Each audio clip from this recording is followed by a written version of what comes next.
This episode of Filthy Casuals is brought to you by HelloFresh. Fuss-free, fresh food delivered straight to your door and prepared by you. Try HelloFresh with 50% off your first 2 boxes using code CASUALS. This podcast is part of the Planet Broadcasting Network. Visit planetbroadcasting.com for more podcasts from our great mates.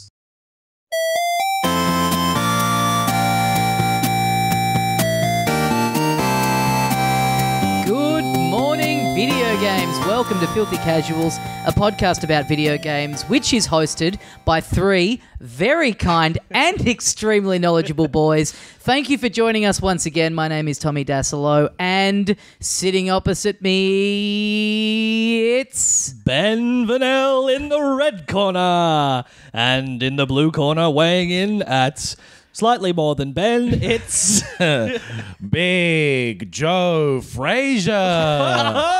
New co-host of the podcast. Hello. And over there in the other corner. My name's Joe and I like the show Frazier. Yeah, I was going to do a Niles thing, but that's all right. Billy Cheers. Rest in peace, John Mahoney. Mm-hmm. See you later. Bye. Gosh, I am just in... Knox, do you happen to know what number episode this would be of the podcast? Who gives a fuck? Why even bring it up? 100-ish. 100-ish? Yeah. I don't know. I just feel like... I feel like I can't go on unless I know exactly how many of these things I've done before. It's really weird. It's a weird thing I have. I know, it's weird to see someone be, really kind of hung up on the episode number. But anyway, I guess we should probably... Well, it's episode 120. The chain has been broken. Yes! It's episode 122, and fuck you. Oh, very good. He's back. Very good. Hey, we've got a few things that we need to plug up the top. I mean, because we plug them every week, but we do it at the very end. Yes. And let's be honest, people are hearing us wrapping it up. Yeah. They're switching off. Yeah. That's what I do when I listen to stuff. Yeah, Every me week too. I edit the podcast so it slowly gets lower and lower in volume. And so by the end, you can't hear it. Like a pop song. You also start this grating whine that gets louder and louder towards the end, so it's just the worst combination. I'm going for a Clockwork Orange vibe. Yeah. With the podcast. Yeah. Your ears are held open by, they never shut, I guess. Unless you're a camel. I think camels' ears close. Do they fish, I guess, maybe? Fish don't have ears. Fish would have some sort of hole. All right, call in if you know what fish have. Some sort Or of hole. A dolphin would have an ear. It's a blowhole. You ever seen a bird's ear? No. My God, they're frightening. Really? Because they're just big holes on the side of their heads, but they're covered up by feathers most of the time, so you can't see them. Interesting. But if you see a bird without its feathers, If you give a bird a haircut. then it'll eat for a week. Teach a bird to haircut, you got yourself a bad barbershop. Is this something that you learnt in a book or on a fan tale, or did you see a featherless bird lying deceased in a driveway or something? I saw a photo of an owl, I think it was, and it was the point of the owl was look how long their legs are without their feathers. The point of the owl. Of the photo of the owl. The owl only exists so that you can know how long its legs are. That's great. A great tease for our future review topic. It is this episode. It is a great tease. Yeah. Bayonetta. Yeah, this is you've mastered the segue, and now you've mastered the sizzle. The forward sell, yeah. Yes. So yes, we have a Patreon for this show. Yes. If you like what you've heard so far, and let's be honest, why wouldn't you have? You can support the show on Patreon. You can chip in whatever you want. We do rewards. We do bonus episodes. We have a Facebook group full of very wonderful, like-minded people. Yes. It's a lot of fun in there. So that is a way that if you like the show, you can keep it going, and it's greatly appreciated by us. Yeah. We also have a Bandcamp where you can get some premium episodes that we've done. Yep. New one of them going up soon? Yes, going to do a new one of them very soon. Both. So the Patreon, there's a bunch of tiers. The $5 tier is the Facebook Man, group. There's so many tiers. We're really mean to our patrons. We create an upsetting environment. Yeah, but we don't get enough money for it. It makes me cry every time I look at the incoming balance. But yeah, $5 for the group, which we're basically in every single day. We're always talking about whatever's in gaming news and bringing up old games we're playing and stuff like that. $10 a month. Yeah, is people the may have bonus. noticed the official fan page, little dead these days, and brother, that's why. Yeah, yes. So get on board. But yeah, $10 a month, and we do a monthly bonus episode. Yep. So we pick an older game usually, and we just review it, and we kind of read out your comments from within the group. So it's all kind of tied together. That's really fun. And yeah, the Bandcamp ones, if you've never gone in, they're kind of like these longer, more researched, franchise-based or topic-based episodes, and they're really fun, and I think we like doing them the most of all. Yeah, there's one that went for over 3 hours, which was extremely grueling. But yeah, they're all good. There's a lot of stuff in there. So if you've gone through all these episodes, you're looking for something a little more, they are pay what you feel, starting at $1. Yes. And going up as far as the eye can see. As whatever's in your bank balance, you're welcome to chip that in. Yes. Steal some, we don't care. Yeah. So don't tell us about it, because then I think we can be done for that, can't we? If we know that we're receiving proceeds of your crime. I would have assumed it was a joke. So that'll never hold up in court. Well, I mean, I went away for that once already, so that's double jeopardy applies to me. So I'm off scot-free. All right. Ben, what do you got? That's why if you're ever going to rob someone, like if you're ever going to get into robbery, think about double jeopardy and rob like $5 from somewhere. Yes. Yeah. And get done for that. Go away for a week. Yeah. It's $5. Then rob a bank. Yes. They can't get you. For $5 though. Yeah, only you can never go above 5, but if you Yes. do it every single day, all the time. Yeah. So do you really think that the charge you get for being put away for robbery is really just based on the amount? I think it should be. To that extent? I think there shouldn't be laws, man. Anarchy. Wow. Yeah. Okay. I agree, man. I watched Fight Club last night. How about you? And yeah, we really massively appreciate every single person who Yes. supports us on Patreon and all that stuff. It's very humbling. Yeah, in a not in a roundabout way, in a very direct way. It helps us. Almost like the opposite of what I said. Well, it's a roundabout way because we funnel all the money through the Cayman Islands Yes. on the way here. Yeah, we drive around a roundabout, drop it off in the bank. It basically helps us do this podcast as well. Yeah. It's really, really appreciated. And yeah, it's great. And another way that you can support the show is by coming and seeing all three of us at the upcoming Melbourne International Comedy Festival. Yes. We are each of us doing some form of show. Mm-hmm. I have a solo stand-up show. It's called Leisure Suit Tommy. It's on from March 28 until April the 8th. You guys are in Chimp Cop. Yes. I don't have a solo stand-up show because I'm a coward, but we're in a show called The Death of Chimp Cop. We are currently rehearsing it, and it's going to be extremely good. Yeah. Chimp Cop shows are always my favourite thing at the comedy festival, I'm going to say. That's very nice of you to say, That Tommy. is nice. Yeah. It's a lot of work to put them together, so I appreciate it. Really affects our mental health. But also, if you're I liked how you said before that you're not doing a solo stand-up show because you're a coward. Yes. You don't currently do solo stand-up, so you're not a coward by not committing to an hour of a thing that you don't currently do. I feel like I No. should just dive in. Yeah. And do a Every show single every year. person, whether they're a comedian or a bricklayer, if they don't do a solo stand-up show, Cowardice. Yeah. Pure cowardice. Yeah. and as the bravest man in the room, Yeah, what do you got? I'm You the doing a lion or solo you the Tin Man? I'm the fucking chief. What's The chief, yeah, the big guy, the green curtain guy, the wizard. Yeah, the wizard. That's it. What that guy from the Wizard of Oz? What's his name? That's great. The Wizard of the YMCA, and it's half wizard. It's like a scarecrow and a lion, yes. and then a leather guy and a construction worker. It's just this weird mashup. Yeah. Now that would be cool. Forget yes. the Flintstones meet the Jetsons. Ooh. This is the crossover I want to see. I had forgotten about it until that moment. I'm doing a solo stand-up show. It's called This Show is Good and Funny, Attendance Appreciated, and I mean every word of the title. Mm-hmm. Come along and see it if you want to.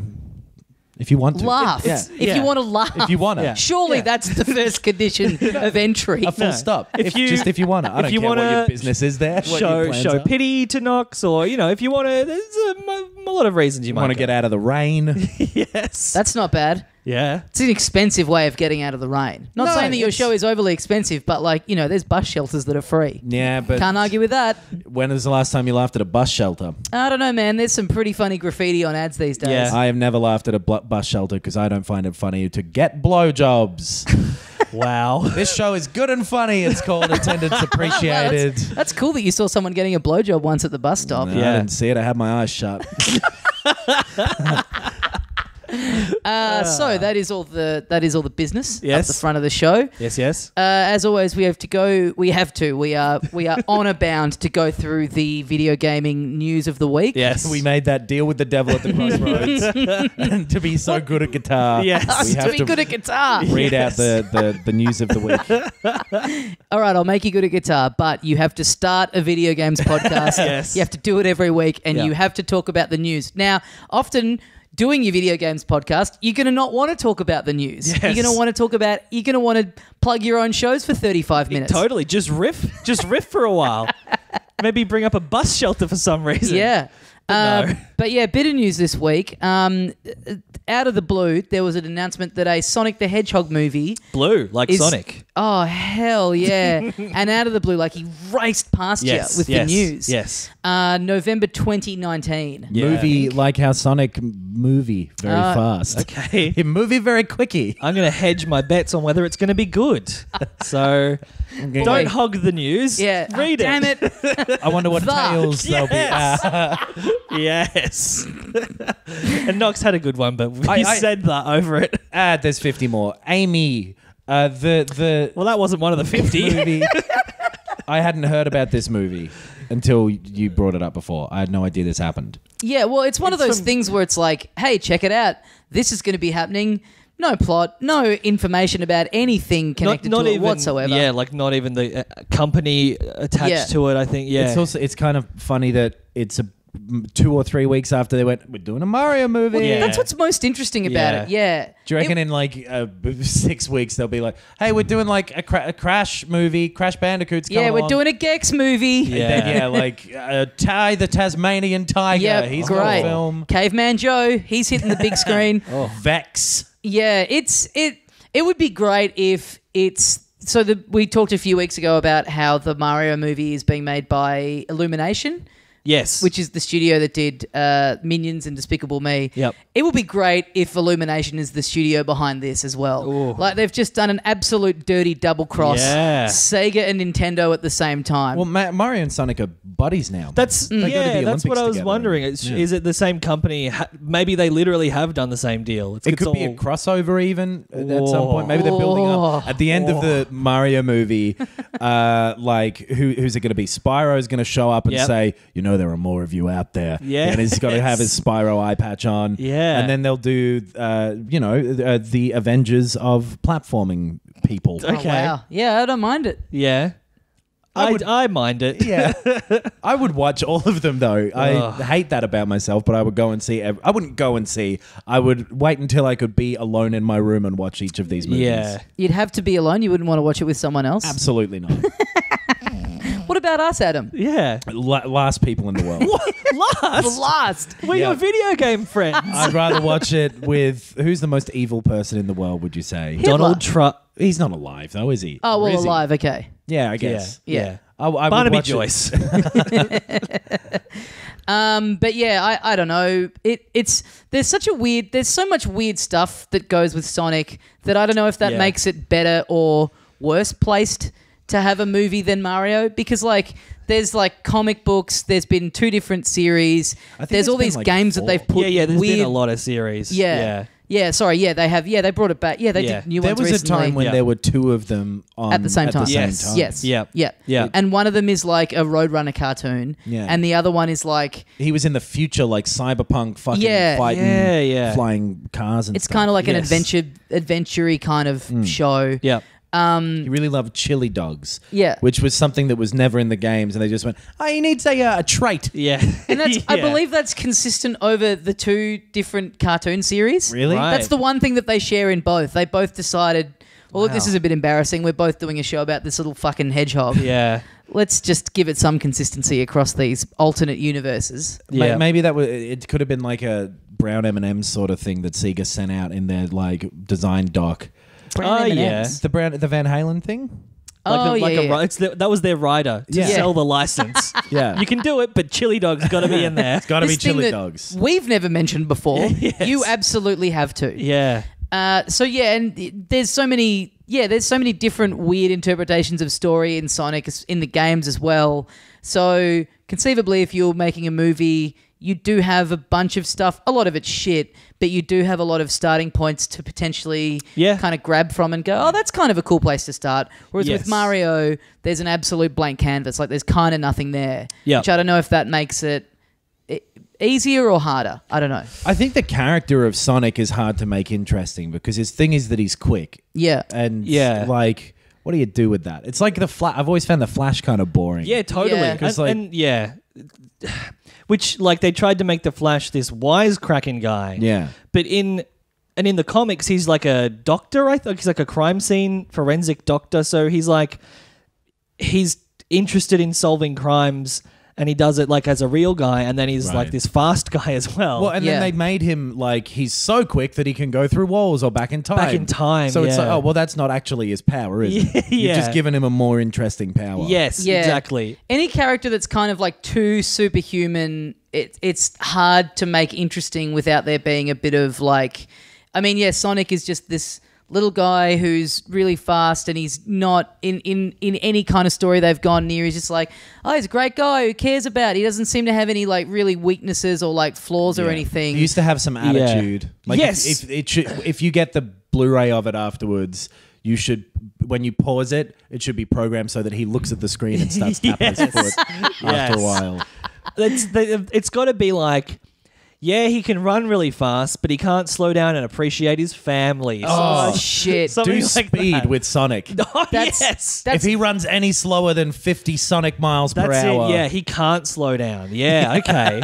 That's almost definitely exactly what it's going to be. Or it'll be the Superman thing of like, he's normally quick, but fuck, he's slow now. Yeah. What's he going to do? He gets his speed stolen from him Yes. by that ruddy Dr. Eggman. Yeah. Oh, Eggman, you son of a bitch. Extracted out like Austin Powers mojo. Yes. Okay, I like this movie. All right, now. I'm back on board, yeah. This is great. We should write it. Nah. But yeah, do you think, how long do you think this has been in the pipeline for? Because it is 2 weeks. I reckon. Exactly, yeah. It's hard to not look at the timing and go, this is a bit sus. Yeah. And it's like Sonic on top of the world right now. Everybody loves Sonic. I guess they sort of do after the whatever. What was the good one? Mania. Yeah. And then they did Forces again, and it was like, oh, Sonic's still People shit. hated that. Yeah. That was an aberration for a minute. Yeah. Yeah. Yes. So I don't know. Whatever, do it. It's probably for kids. I think Sonic Boom, the cartoon series, is really popular. Right. I believe that and that's more of an adventure. It's computer animated, and it's like, right. we got to go around the world and they redesigned the characters again. They love redesigning those. I remember when Sonic Adventure came out, it was like, we've been doing a little bit of tinkering to Sonic, and let me tell you, this ain't your grandpappy's hedgehog. You can see his teeth now. Oh. I think, like with anything, like basically with any video game movie that comes up, it's just going to depend on who makes it. And if the people who made Sonic Boom could make a good Sonic series, or at least a popular one, it at least indicates it's possible that this could be good. It's virtually unrelated to the games as well. Yeah, right. Yeah. At some point, like you get given, okay, this is the character someone's come up with. I've got to ignore everything about the games. Yes. Because they are a hindrance and nothing more. Yeah. It is a I'm gonna do strange... something interesting. Yeah, it's a strange call. Even if it's like the same people that do Sonic Boom or whatever and that being popular, you would think, we'll make a feature-length thing of that for DVD.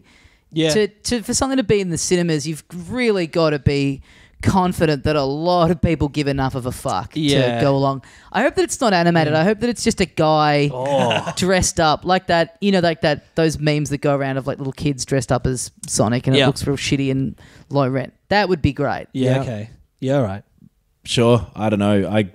I'm struggling to give a fuck. I'm really trying. Yeah. But like maybe you do like the Power Rangers thing and have it be a slightly gritty reboot.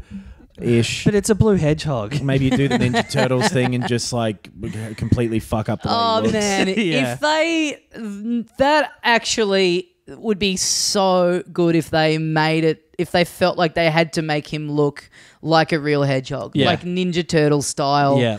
Man, that would be fucking amazing. I really, really, really hope that's what it is. My ultimate hope for this movie is that they enormously fuck it. Yeah. Learning nothing from the Mario Brothers movie from all those years ago. Just going like, yeah, cool. Put him in the real world. Yeah. I mean, Paddington was good, right? Yeah. That's what makes me think that this is why they think they can do it. Yeah. Okay. I'm interested now. I'm invested. I'm curious. Great. Oh, you're investing in this? Yes. Yes. Is buying into the Sonic movie, is that the new cryptocurrency? Yeah. It's my High Bitcoin. risk. Yeah. Takes ages to potentially pay off. Yeah. But when it does.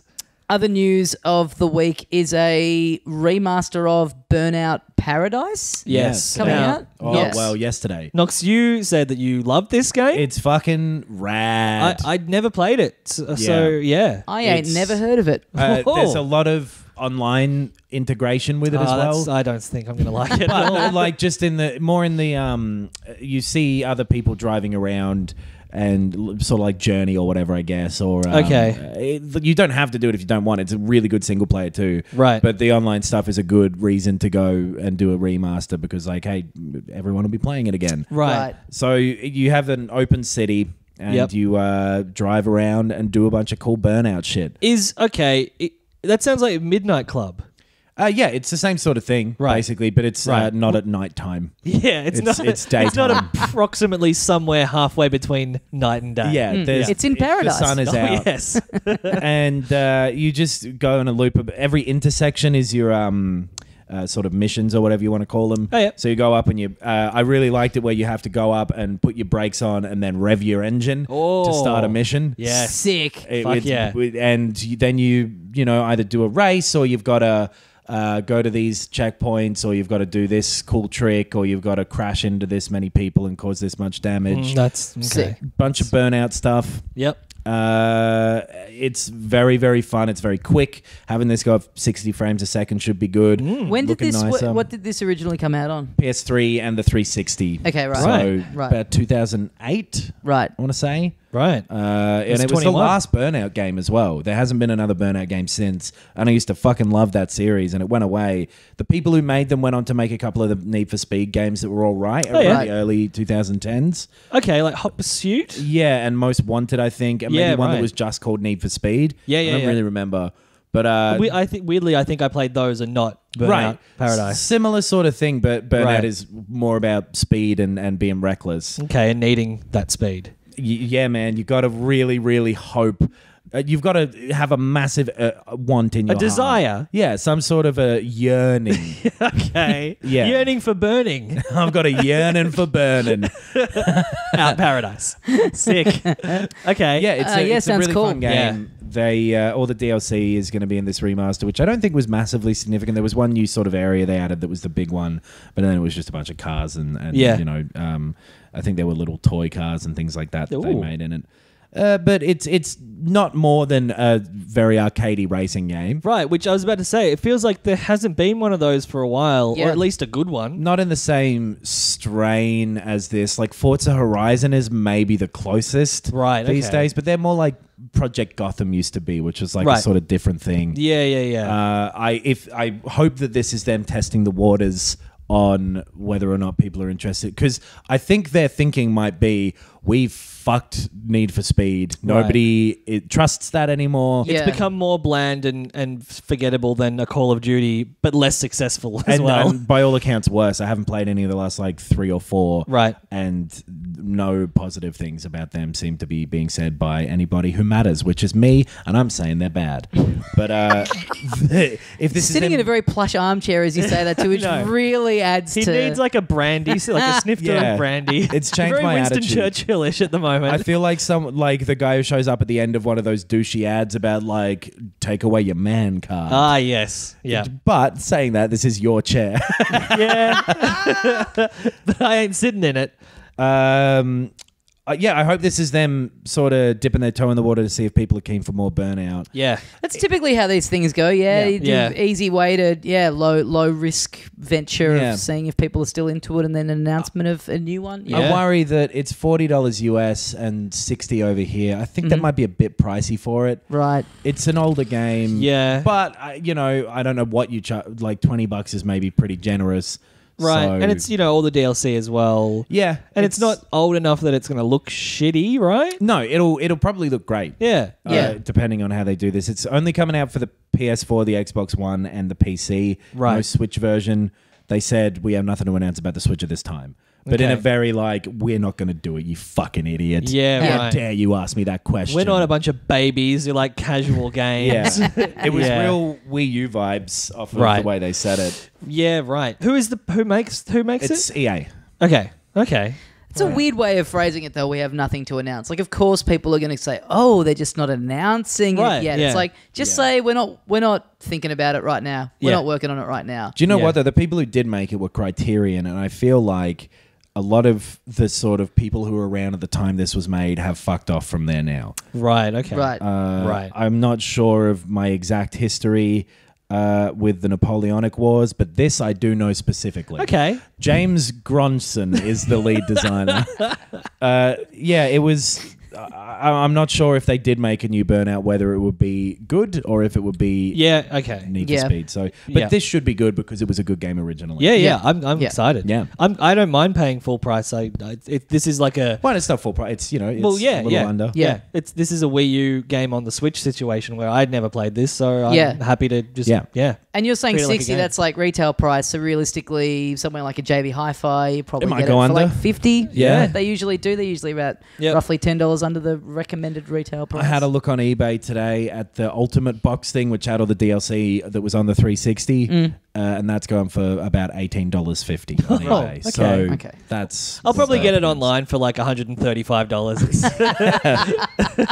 It's weird the thing of it. If it was coming to the Switch, I would be a massive shot to rebuy it just because it would be a great handheld game because you can play it in little bursts. Yeah. Yeah. But it still seems to the Switch still seems to have that Wii U thing of people just going either we can't make this for the Switch, Yeah. or we can't be fucked making this for the Switch. Yeah, so do we want to talk about this briefly? Kind of checking in, because we were all super hyped on the Switch early and really excited, and looked like there was a bunch of games coming out for it, and they were all looking good, and the ones we played we were loving. Do we feel like it slowed down a little bit? I do. Yeah. Yeah. Yes and no. I mean, it depends. It's like anything. It depends what you're into. I mean, in terms of their big tier releases, like yes. Yeah.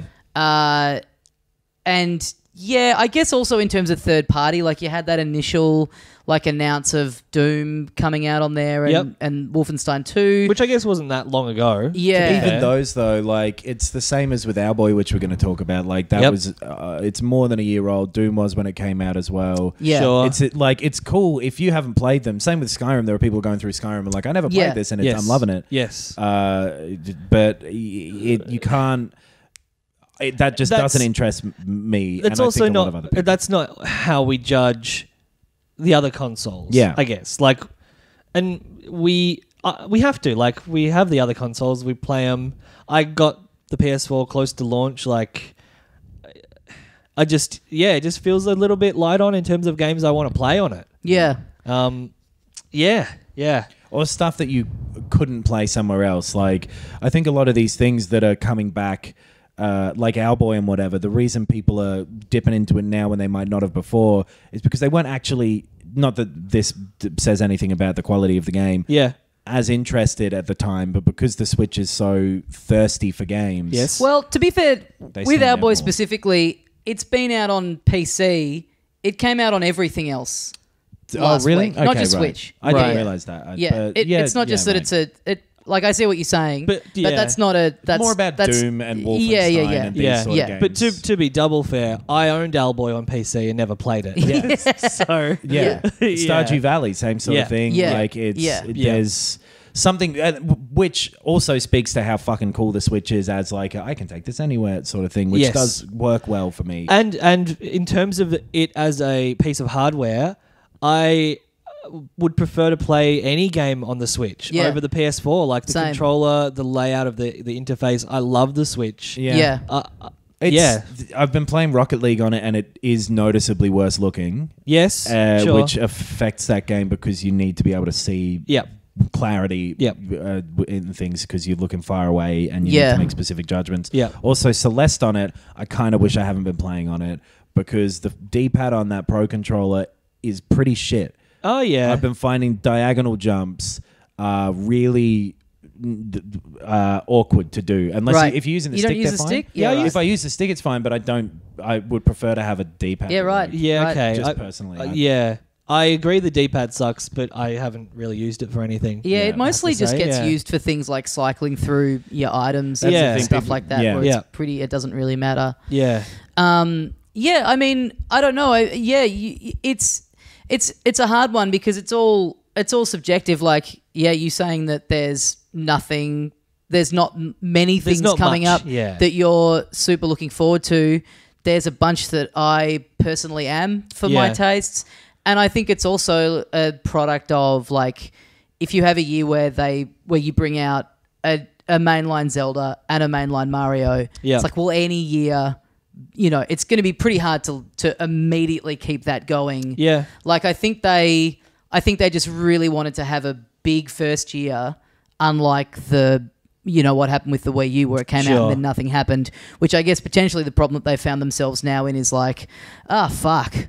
But also they've sold more of them than they did with the Wii, so Yeah. does it yeah. just matter? stuff like this of like this 10-year-old nearly 360 game Yeah. isn't coming over to it. Yep. Which that seems crazy to me. And like it has to be if you've got it doesn't have to be, but like it's the best situation to be in is to have it be the second thing that you own. Yeah. Yeah. If it was the only thing you owned, I think if I was in that position, which many people are, Yeah. Yeah. you could only get one console or something. Yep. It's not the one I would go for. Totally not. No. Which Yeah. For my taste, it still is the one I would. And yeah, I'm playing. Well, especially everything that we're about to talk about in the last week and a half. Like I've played like so much of it because it's Yeah. all stuff that's come out on there. And I mean, yeah, like it is a shame. Yeah, I guess it still is new enough that a developer like the people doing Burnout, like they kind of don't. I don't even know if it's not sure if it's worth it or not. I mean, maybe it's a thing of like, if you do it for all three, like they worry that people are going to just default to the Switch because a lot of people do have both consoles, and then what's the point of making the?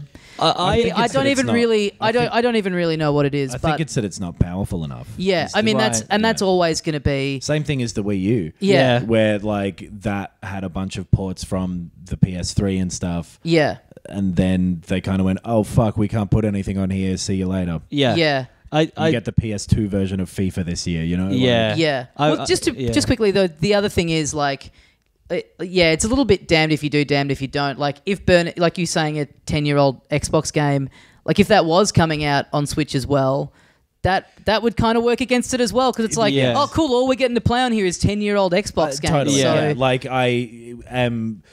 That's very, very fair. Yeah. I That think, yeah. don't.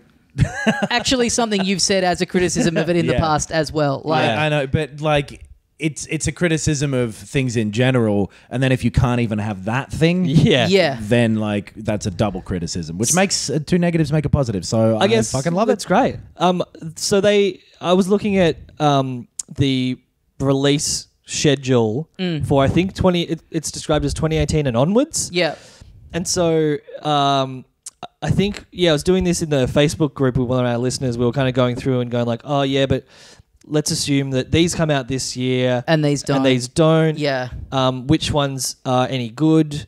And I think it was like, even if we assume they all come out this year, it's still like one every 2 months. Yeah. Which I guess for like a normal person, that's plenty. But Yeah. because this is both a hobby that I spend a lot of free time doing Yeah. and this. Yeah. And also because I compare it, I just have to compare it to the PS4. Yeah.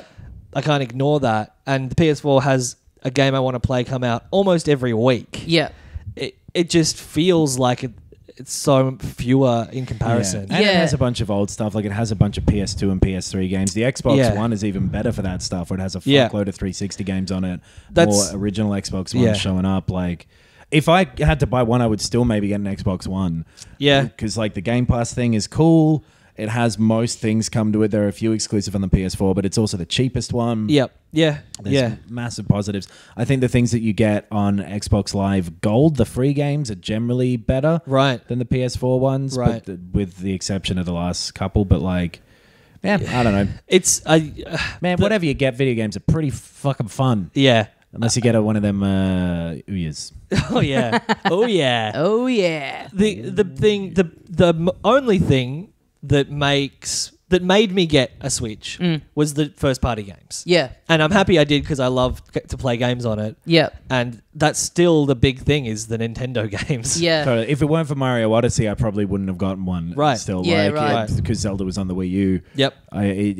That is the game that made me buy it, and now, I'm looking forward to. It's going to be around for years more. Yeah. And you're not Yeah. wasting your money on what. Also, I don't like paying the fucking tax of getting something on the Switch. Yeah. Everything is consistently more expensive on that thing. Yeah. Yeah. Which is very fucking annoying. Yeah, that is annoying. Yeah. I think the fact that I love playing games on it so much makes this sizable list of small nitpicks more annoying. Yeah.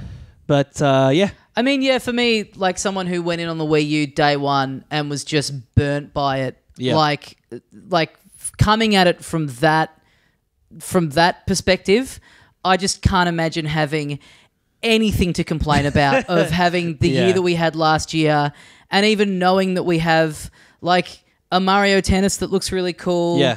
a Kirby platformer, a Yoshi platformer. Like, I know it's just Stockholm syndrome, but it's like getting those three in the 1 year, Yeah. in the second year of it, like fucking great. Yeah. Because we certainly weren't getting anything like that kind of in the Yeah. Wii U. And also like worth I remembering watched that Kirby and Yoshi game be bad, though. Yeah. yeah, we'll see. I think I'm holding out hope that the Kirby game is good. I think it looks like it's going to be fun. But Right. anyway. Cool. It's also, I mean, I think at the moment they're kind of being deliberately cagey about Yeah. what exactly is coming out. And we sort of didn't know that much about 2017 at this point of 2017 as well. We knew about, I think, every big game that came out Yeah. by now. But we didn't really know time. We didn't know like dates. We hadn't seen much of them. Like, No, but like... but yeah, they had just about. They had that hands-on. They had like just announced all of that at the start of. Yes. At the start, it was still the very start of the year. Yeah. That they had that big event where we went to the hands-on thing. Yes, and that's they had right. that presentation. Yeah. And look, same thing about the Xbox. Man, I can't name a fucking thing this Yeah. year that I'm looking forward to. Yeah. Okay, so interesting to check back in on the Switch. Yeah. Before we move on, Before we Knox, switch subjects? Yes. Before Yes. we PS4 subjects? let's say hello. Hello. I've been here for a while. It's pretty weird that you'd greet me now. Okay. But, I mean, since you've said hi to me, I'll tell you about a product and service that I like. Sure. It's called HelloFresh. Oh. And they're sponsoring the show this week. HelloFresh helps solve the what's for dinner debate by delivering delicious, fuss-free recipes with the exact pre-proportioned fresh ingredients you need to cook them from scratch. And I'm glad that the recipes are fuss-free. My least favorite thing to eat is fuss. Yeah. I do not like the taste of it. Yeah. 99% fuss free. Oh, 100%. 100%, no fuss. Fuss-free, fresh food delivered straight to your door and prepared by you. We have tried HelloFresh. Yeah. And I really liked it. I Me fucking too. loved it. Yeah. Yeah. It's still work in an office, and I get home like not after shops close, but I get home late enough that it'd be a real bitch to drive to the grocery store and back, and having a meal ready to cook, which I also love doing. Yeah. It's just perfect. Yeah. They're extremely easy to cook as Yes. well. Yeah. It's very simple. I think we all got the same recipes. We got like a week's worth of stuff. Yeah. And I hit up you, Ben, and I was like, baby, you got to try this chicken and mushroom Florentine. Oh, and yes. You're like, all right. And then look who came crawling back the next day. You're like, this Florentine, this is some good shit. It was fucking great. It was so good. It was delicious, yeah.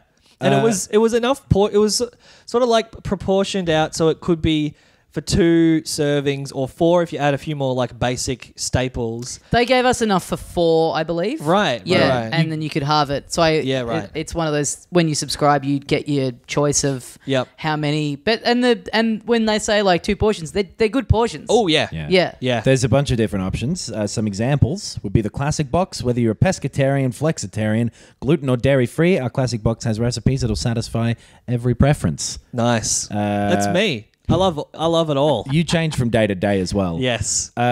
You same clothes day to day. I have a Refuse to uniform change. and I eat the same exact food every single day. I wish the world was 1984. There's a family box. Our kid-approved family recipes have been created with busy parents in mind, taking the hassle out of meal planning, prep, and cooking so that you could stress less and enjoy dinner times more. There's a rapid box in the UK. Simple recipes that get on the table in just 20 minutes. That's for Sonic the Hedgehog. Yeah.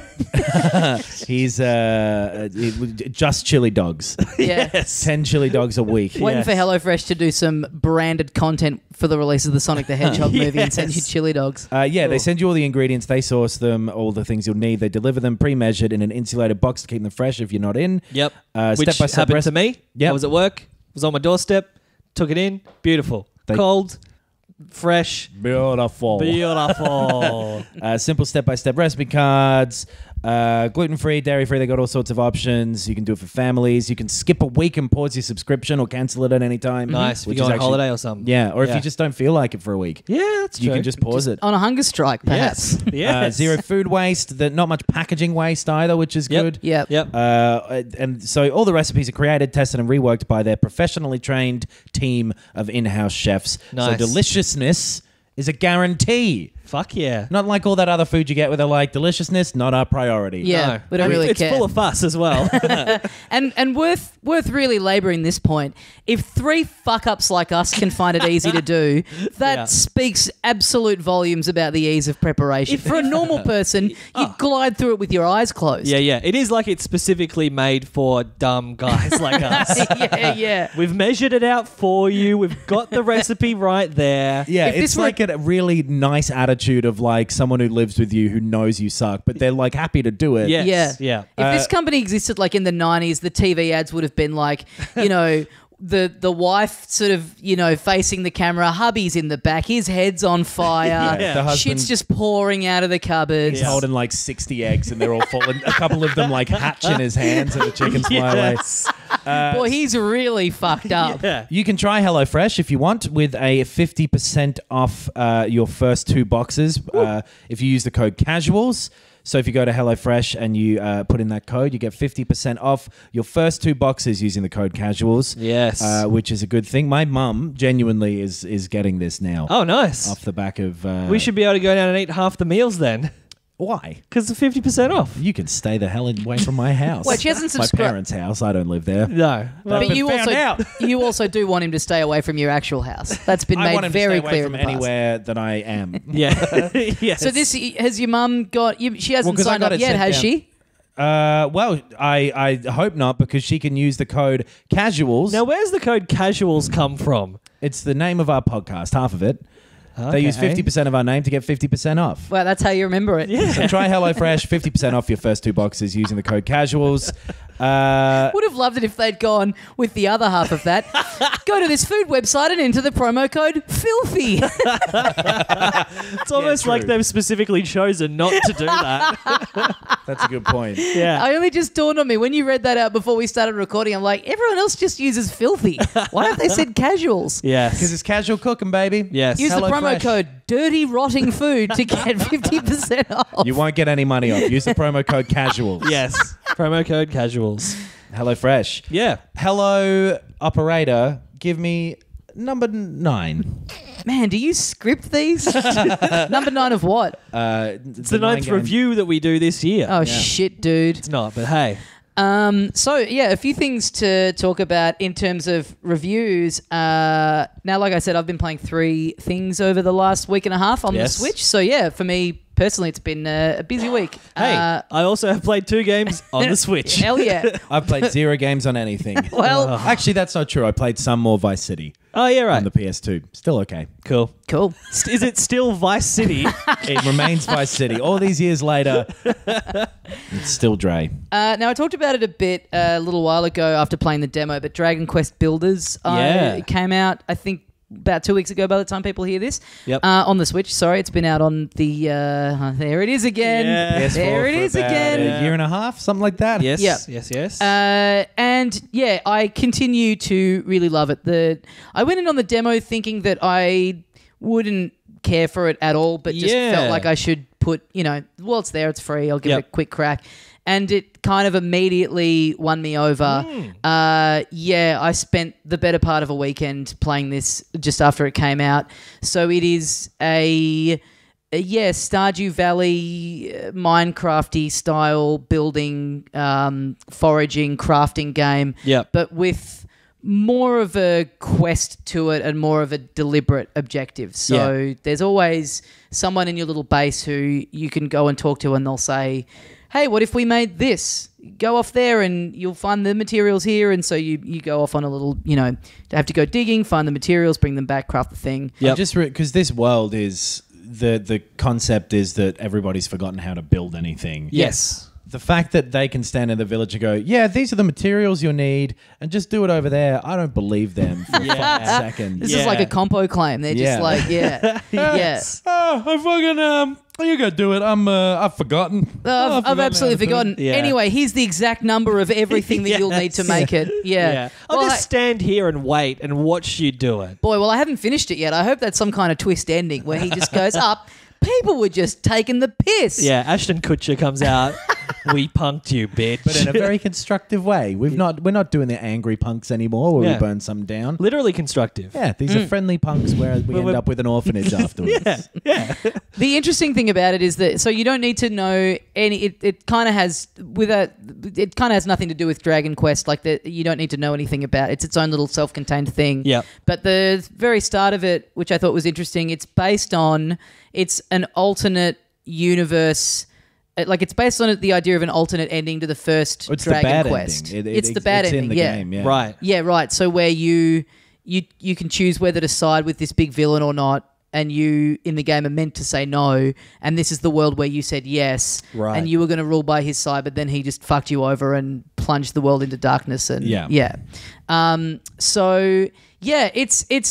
it's really fun. Like I've said on the podcast in the past that things like Stardew Valley and Minecraft that are sort of seemingly just kind of drop you in, and then it's like you kind of do what you want. I've sort of never been able to get on with, and so this is perfect for me because you get driven towards things, and it means that when you decide to just start fucking around and doing your own thing, for me, like it kind of feels more reward. Like it feels like, oh, this is a treat. Like I've gone off the beaten track here. Right. This is actually fun.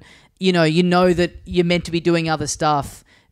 I think that's when I enjoy that kind of stuff, when it's, when I'm choosing to do it instead of doing something else, not when it's like GTA the base style. level. Yeah, totally. Yeah. It's fun to do missions for a bit, and then you try to do one over and over and you can't do it, and so you go, I'll just spend an hour fucking around. Yep. I think the aesthetic of it is really good. It's very simplistic, but I think that really works for what it is, which to me is kind of like the blocky kind of Minecraft style. Almost works in the sense that like, well, this is a world that was originally set in this 8-bit, very blocky, pixely world, and it kind of works like that thing of bringing that into 3D. Yep. Like sort of justifies this. Yeah, that makes sense. Yeah, I'm having a really good time with it. It's divided up into chapters where you finish one and then you move on to a new land and you don't take anything with you. So you start from scratch. And so as you're building up your little city, more people come and join you. Monsters start to attack you more and more. The waves get bigger and bigger, so you have to build your defenses bigger and bigger, which then culminates in you taking on a big boss, which then you beat him and you move on to the next land. So you're building like trebuchets and shit, like you're building crossbow launches or whatever? So it typically starts with people in your town going like, hey, it'd be cool if I had my own room. Can you make a room and put a private sign on it? Right. And then eventually it's like, hey, there's more and more waves of enemies coming, so build this big trap with spikes out the front. And more traps than people attacking them. Yeah, maybe that happens later on, but that hasn't happened so far in the bit that I've done. Right. The combat is not great. Like as you're walking around the world, you encounter these little monsters, and it's just serviceable enough, but it still is pretty clunky in terms of like kind of positioning yourself in just the right point to have to hit them. And you're just kind of standing there and slashing at them. And you just stand there and slashing at them, and they will hit you, and they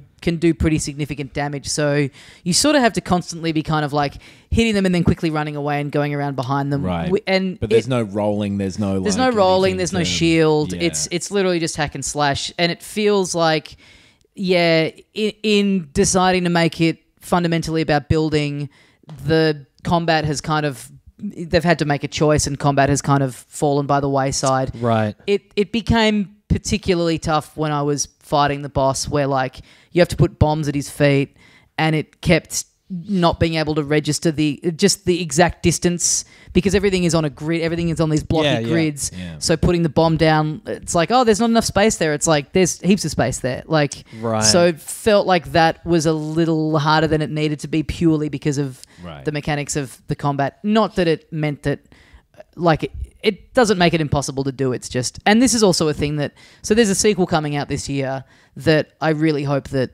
this is improved upon. Right. The other thing I would love to see them improve in the sequel is the music is quite god awful. You have Quite god awful. It's Yes. So it's You're a bit of an absolute complete fuck. Partially. there's two bits of music in each world. That doesn't sound like enough. No. Two, yeah. So, there's battle music, but for the most part, you have your loop of music when you're in your little town, and then you have the loop when you're out in the world. The loop, they're all themes that are apparently taken from other Dragon Quest games, but they sound like they've been recorded on the lowest quality MIDI keyboard they could find. Yeah. And the loops are extremely short, so it just becomes really, really grating having this stuff. And then I tried to like turn the music all the way down and just have music playing off my laptop, but you can't. You can only get the music down to a certain volume, which is. What do you? Yeah, you can't put it. You can adjust the volume level of the music. you can adjust the volume of sound effects and music, but you can't. You can't get the music all the way off. You can only get it to one. That's silly. crazy. which is very weird. That's so weird to like have that option in there and go like, but not zero. No. Yeah. No one would hate it enough that they turn it all the way off. I mean, look, they it's can backing either- your artistic product, so you can't fault them in that sense. But Give them the option to either have it gratingly loud or quiet enough that it's like irritatingly distant. Yeah. yes. Now that was the gratingly I loud hate version. quiet music. Quiet music being in the background when you can't quite get a handle of exactly what's going on is one of the most like it's the most distracting thing. Yeah. Because your brain is spending so much effort trying to process like, okay, where's the beat in this? You know what I mean? Yeah. I Also, do. eye contact, not a fan of it. Odd numbers of cars passing me in the street, can't handle. It's such a. It's become so annoying because it's just on such a short loop, and it's these two things that you're constantly hopping between your base and the world, and it's just you hear this again and again and again and again on this loop, and for me, like I think everything else about the presentation is like so just doing what it's trying to do very well and kind of like so like immaculate and precise that it just sticks out so much to have this one element that just doesn't seem to have had that much care. It placed sounds in like it. it's maybe like a slight misstep on the idea of having it be this retro thing and tying into the other things. It sounds like they've gone for that and not really hit it. Yeah, a little bit, yeah. But it sounds like a decent game to put on if you're listening to a podcast as well. Totally, So- yeah. Yeah, I've had a really great time with it, and I'll keep like still invested in it, still enjoying it a lot. Like I kind of made myself finish the boss today to get up to the second world to kind of see how that felt in order to talk about on here, and it's kind of exciting. Like it's weird because like when monsters attack your town, like you do get that thing of like, oh no, my fucking then they come in and start smashing stuff. It's like, oh, that room I spent ages building, no, like, and you get notifications like, hey, your blacksmith studio's gone. You're going to have to rebuild that. And similarly, like in moving on to the next bit of the world, like it tells you like, hey, like you can go back in, but like you're going to lose everything. You're moving on. Right. It's a bit of like, but I think that's kind of a smart structure because I tend to find with these sorts of things, once you reach a point where you've built it up a certain amount, it's kind of not as exciting anymore. Yeah. Most things like this are like you start out at absolute nothing, and then once you've got it humming a little bit is like the most exciting bit. Yeah. Right. Once you've gotten it to this really constructive point, it's like, well, I'm just adding in a new chair. Like it's not as thrilling when you're not adding like whole great rooms. Totally. Even like SimCity type things where you are building a massive thing, it's still kind of an illusion because you're building a new element of the city next from scratch. Yes. You reach a critical mass where it's kind of like, well, it just doesn't feel like you're not taking those great strides that you take early on. Yeah. So I think that's kind of an interesting thing that it's divided up into 4 chapters every few hours you reset and you start with different, and there's different things that you build in each one. So I think that's kind of a smart mechanic that you never really get too cocky or complacent or after you've done settled. after you've done all of that, you get like an infinite mode, right? You get the infinite mode. I unlocked that after finishing the first boss, so you get that pretty early on. Yeah, and you can maybe go. it's just for each world you get it after you beat each. I think one or you something. probably get all the elements from because they each have different elements in them. So I think like you can go like from the main menu. It's just like choose which chapter you want to go in on, Right. And there's a different save file for each chapter. So you can dip in and out of the ones that you finished and just so go they're fucking almost crazy. like completely separate episodes. Little episodes, pretty much. Like you take nothing with you into the all your health resets, like everything resets when you go into the next one. Right. So yeah, I'm really enjoying it a lot. I'm excited for the sequel. Like they've added, you can make waterfalls, and they've added you have like a hang glider, so you can go you can fly around. There's a bit of footage of them showing it off, which looks like, having played this first one, it's like I can immediately see how that would make it extremely fucking cool. Right. Zelda style, to be able to go like up to the very top of a bit and get down to a bit where you need to, because it is, your character doesn't move particularly fast, and at times you're traversing these great distances, which, it sort of becomes a little bit like, back out there and Right. do this, and This sounds like your No Man's Sky. Yeah, it is. Yeah.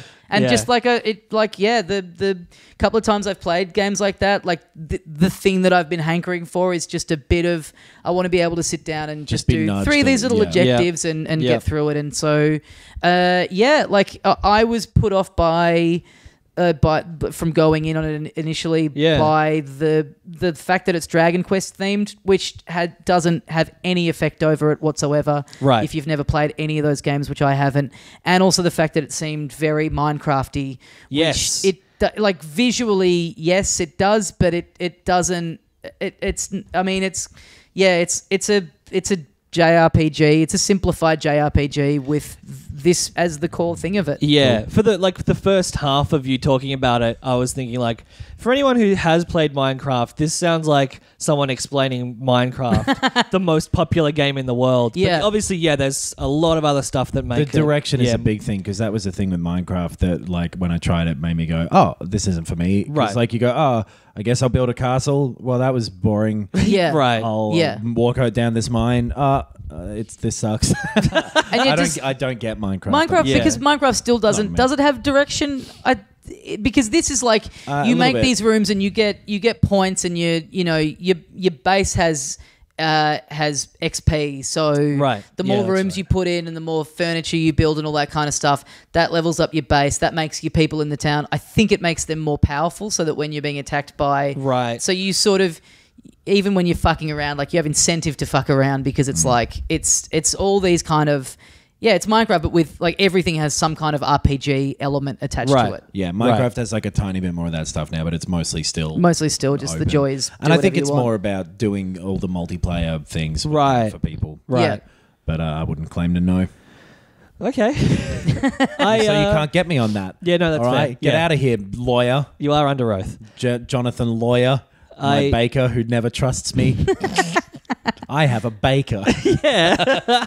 I played the demo of this game and I didn't like it. Yep.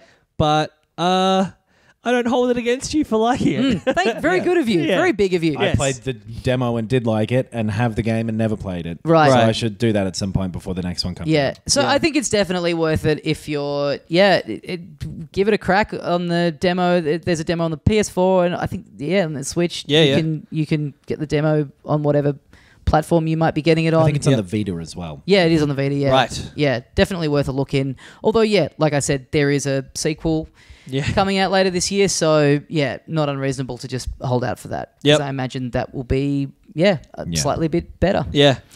Ben, you and I have been playing a game Yes. that we Hold alluded up. to earlier. What? You've been playing a game. Yes. You too. Yeah, we've been trying to see how long it would take before you realised we tied your shoelaces together. I'm so angry. This is going to make me jump up in anger and walk out of this room. Okay, the second part's the more important part. Yeah. Jumping up is not that. Jump as much as you like, buddy. Yeah, bro. Knock Yeah. yourself out. Yeah. I always jump one leg in the air first to test the waters. then Oh, the well, other now leg. this is about to get Okay. fucking All right. good. Here we go. Oh no, I fell. I can't be bothered acting this out any more than that. You were but, so close to finishing it, though. I know. I know, but I'd have to go like, ow, You and then didn't- it'd end. You did it anyway. You did it then. Mix it back in. Just, edit it, cut out all that stuff in the middle, and you'll Yeah. just be And set. some pots and pans clattering. Great. Nice. So, Owlboy, which we were mentioning before, Yes. has been out on the PC for a year? Or Yeah, about that. Yeah, I think so. Yeah. November Owlboy. 2016, I think it came out. Right. Okay. Yeah, sure. Yeah. Yeah. I'll trust you. That's more than a year, but less than 2. Yeah. Yeah. I believe you. So- Not like that fucking Jonathan Baker character. I mean, lawyer. So I finished this game. Fuck me I was dead. putting a lot of time into Dragon Quest Builders, and then this came out and just immediately took my focus because again, I loved it immediately. Yes, you stayed up for the midnight release that did not happen 2 nights in a row. I did. Yeah, first was my fault. Yep. Second was not my fault. No, that's true. Yeah. It just came out in the morning, like some normal time that's not midnight. Yeah, like I'd pre-ordered it and preloaded it and everything, so I assumed, well, stroke of midnight, it'll just unlock. Yeah. It didn't. No. But when I got up in the morning, it was there. Yeah, nice. But yeah, this game, this has been in development for 10 years. Right. Or was in development for 10 years before it first came out. The guy who made it, and I did write his name down because I wanted to get it right, Simon Staffsness Anderson. Ooh. He started working on it around the time of the Wii, and the Right. Wii got him thinking, like, wouldn't it be cool if there was kind of like a sort of a retro-looking game on this thing? Yeah, which that's- tells you how long, just to really Yeah. put into context how long ago this actually was. Yeah. The idea that was a unique concept. Yeah. Because when this would have been started was like, I remember like Braid would have just come out. Sure. Yeah. Which was the first one I remember sort of being of this short indie 2D And then style. Fez was a little bit off. That was a fair bit. I think that was like 2012 or something. Yeah, Yeah. right. It was like yeah. Braid and then like all those kind of Splosion Man, I remember. Oh, yeah. Limbo would have been like 2010. Oh, yeah. Yep. Or do I mean Limbo? Yes. Yes. Yeah, yeah. So when he started this, it would have been a pretty novel idea. Well, Yeah. yeah. And interesting, like, the pixel art style of stuff. Oh no! Oh. It's just been 10 whole years of his life that he's devoted into this. Oh, man, am I back? A little bit scratchy still, I think. All right, I'm back. I should have told I'm you. back. An enormous spider crawled into your mouth. Oh, I think it might have. please give me the antidote. Even like this coming out now. It's like, oh, great, someone else getting on the old pixel art train. It's Yeah. also, correct me if I'm wrong, like a Metroidvania type of thing. It is. Yeah. It is Yeah, indeed. which yes. there have been a number of pixely ones of them. Yes. Yeah. However, this is the best one. Right. Like, I love the visual style. Yes. And I was totally sick of pixel art. I was Yeah. totally sick of it. Yeah. And this is so well thought out.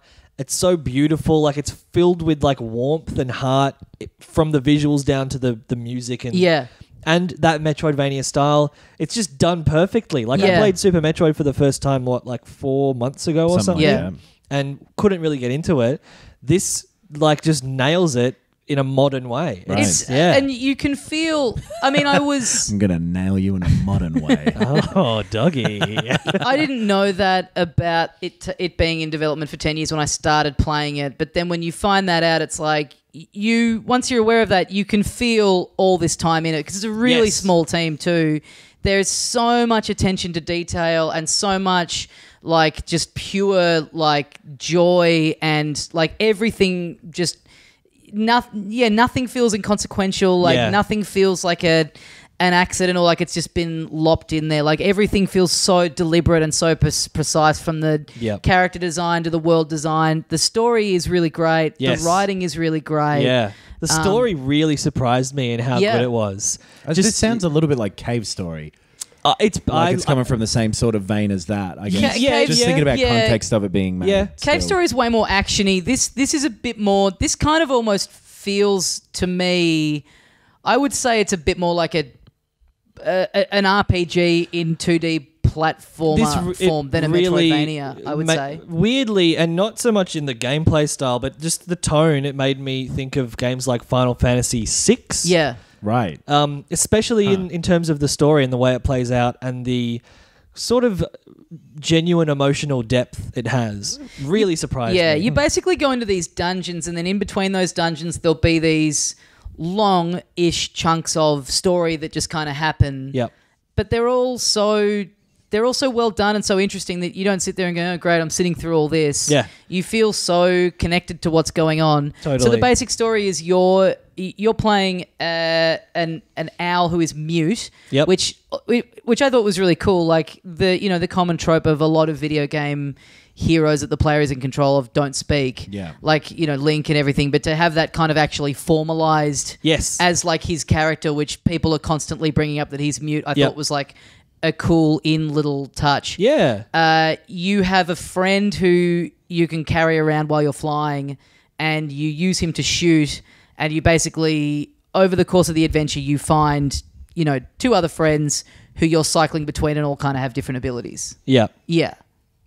So you can your basic thing is, and you start off like you can fly just automatically. Yeah. You can spin and you can roll. I think that's it. Flies in like indefinitely kind of go wherever you want. Yep. Or like right. And that feels cool. So it's set in this kind of floating world where you're constantly going up. Yeah, it looks a little Skyward Sword-ish. Those Yeah. sort of, Right. Yeah. Islands in the sky. And it's similar to the Metroid 2D games in that it is all vertical, horizontal, moving around, but the vertical stuff you can fly, so it's not really a problem. The freedom of just being able to fly everywhere for as long as you want is just straight out of the gate just feels great. Yeah. Like such a different touch for this kind of game. There's no depleting bar. There's no like you have to replenish. You can just go where as high up as you want. Yeah. I mean, you hit barriers, dream. Yeah, same. To be able to fly like that. Totally. Yeah. I know Yeah. I'd die. I know I'd fuck it and I'd die somehow.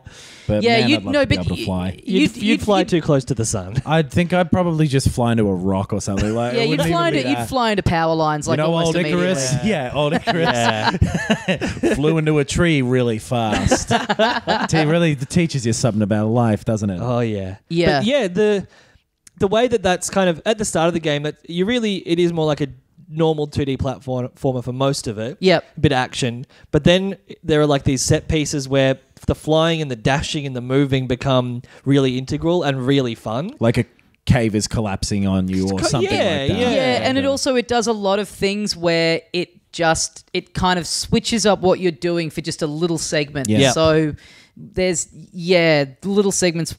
I don't want to spoil anything, but it'll just be like the controls change, or you're in control of something different, and it just does it for a little bit.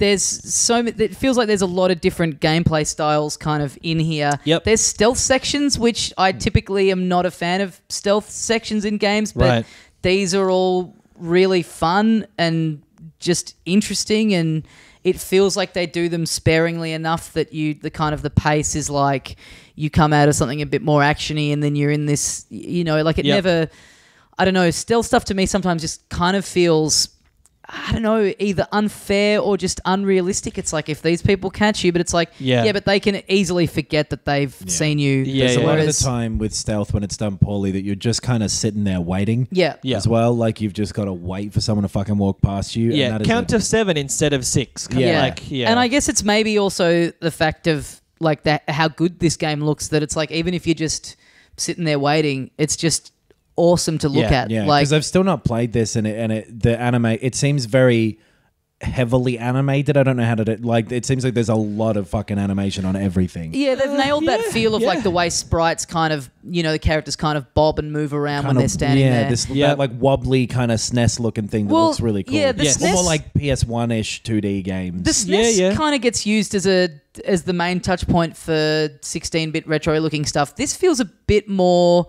Genesis / Mega Drive-y to me. This kind of reminds me a lot more of games that came out on that console. Right. And like this is what I was going to say before, was that we've talked about this before when stuff comes out that's kind of retro themed, and it's like trying to tap into that feeling of being at a formative age and playing these games for the first time. Yep. And a lot of times what tends to happen is that the person who made it is just drawing on personally what they associate with that, the games that they associate with that time. Yeah, sure. And sometimes like you play one of these games and it's just not what you personally associate. So it's kind of like, oh, this is this person's version of that. Yeah. For me, this is just so smack bang in the middle. It feels like his touchstones are all the exact same things that I think of when I think of the pastiche of like growing up with video games in that kind of 16-bit era. Yep. Like there's little touches of like those kind of Mickey and Donald games that were on the Mega Drive where they get, there's like one where they get sucked into a magician's hat and then they're just in this magic world.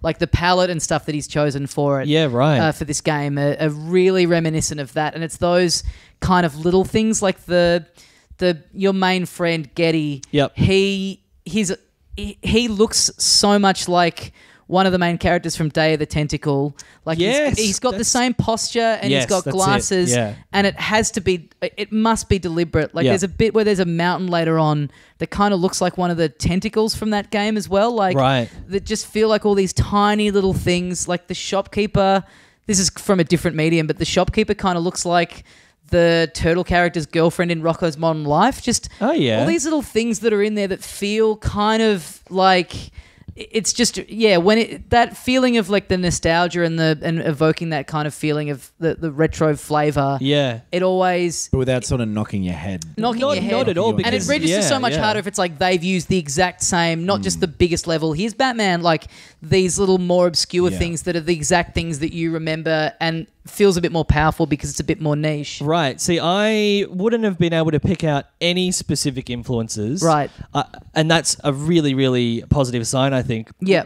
It's just in the way that great movies draw on influences without specifically calling them out. To have seen them and also in a way that modernizes those influences into a way that's really palatable and fun. Yeah. That's what this game does, because I just really enjoy it and I really wouldn't have been able to pick out those specific things. Yeah, right. The thing you just said then I think is a really key thing as well, where like all of these like retro flavory games, when they work well, like when the ones that seem to just be a little like, okay, I see what you did, doing another version of what would have happened back then. Right. Doing a game that, it could have come out back then. But like things like, I think you would say Shovel Knight as well, Tommy. Yeah. Like it's the game that you would have imagined then. Yes. Existing now, you know? Yes, totally. With all the smarts and the developments and the techniques that have arisen since then put into it. I think that's how it feels. And also just held up by a story that's written by someone who knows how to tell a story really well. Yeah, totally. Cool. Yeah. That I didn't realize about it. I thought that was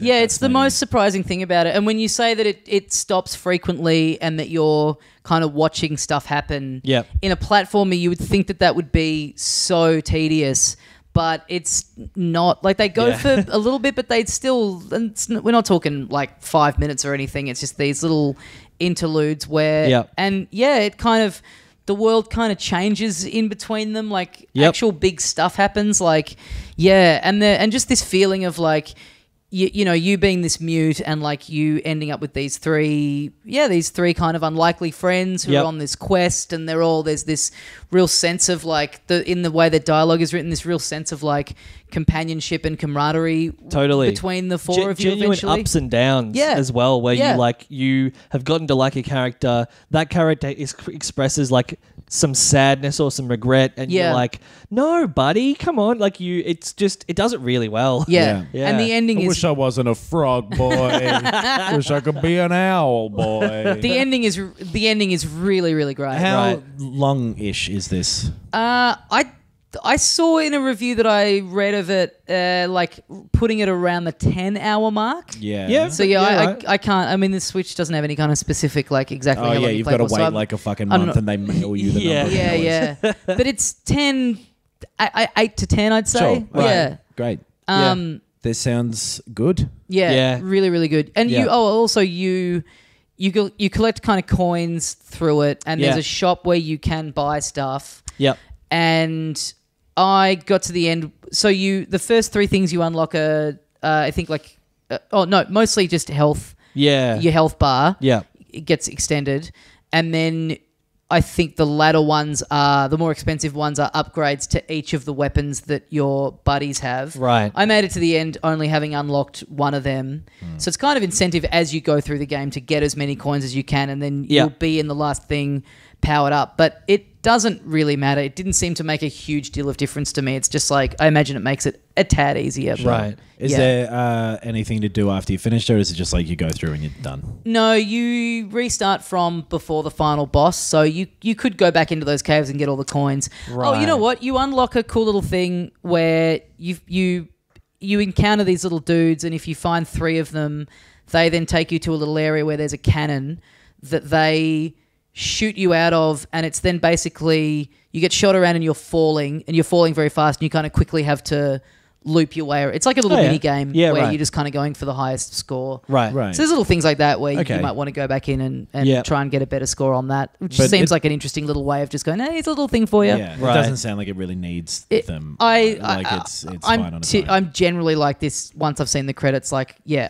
there's nothing really calling to me to like I probably will go back through it one day, like start from scratch, because I did enjoy it so much. Yeah. But yeah, there's no like challenge mode or anything like that. Yeah, it does feel more like a 2D RPG rather than a open world or a platformy kind of thing. Yeah.